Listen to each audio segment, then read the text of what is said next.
Hello friends, my name is Hiral Koshti. I am from Oxford GPSC UPSC Academy by Professor Hemang Bhatt sir.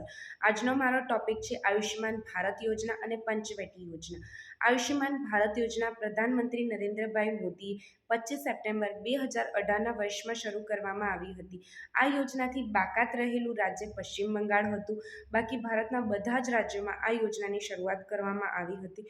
આ યોજનાના 3 નામ છે: Modi care યોજના, પ્રધાનમંત્રી જન આરોગ્ય યોજના તથા નેશનલ હેલ્થ પ્રોટેક્શન મિશન યોજના પણ છે.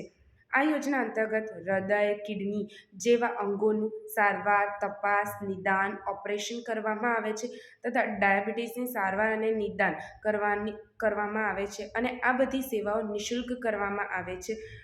આ યોજનાના સીઈઓ ઇન્દુ ભૂષણ છે. લાભાર્થી પરિવારને એક વીમા કવચ પૂરું પાડવામાં આવે છે. અમદાવાદમાં સિવિલ હોસ્પિટલ ખાતે આ યોજનાની શરૂઆત કરવામાં આવી હતી.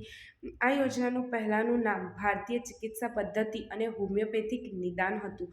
પંચવર્ષીય યોજનાનું નામ બદલી નીતિ આયોગ થવાથી આ યોજનાનું નામ બદલાઈ આયુષ્યમાન ભારત યોજના રાખવામાં આવ્યું હતું.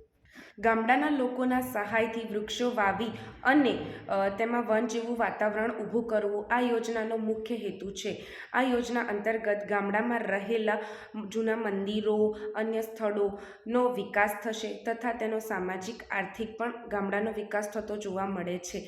આ ઉપરાંત સરકારી શાળાના આચાર્ય અને શિક્ષકોએ 1000 ચોરસ મીટરની જમીન અથવા તેથી વધારે જમીનમાં હરડે, લીમડો, પીપળો, ફળાદી જેવા વૃક્ષો વાવી અને તેનું જતન કરવા માટે 50,000 રૂપિયા સુધીનો લોકફાળો ઉઘરાવવાનો રહેશે અને આ જવાબદારી શિક્ષકોની રહેશે. બગીચા ફરતે સુંદર વાડ કરવાની રહેશે, પ્રવેશદ્વાર કરવાનો રહેશે, ચાલવા માટે વોકિંગ ટ્રેક બનાવવાનો રહેશે. આ માટે વન કર્મચારી તથા પર્યાવરણ વિભાગના કર્મચારીની મદદ લેવામાં આવે છે.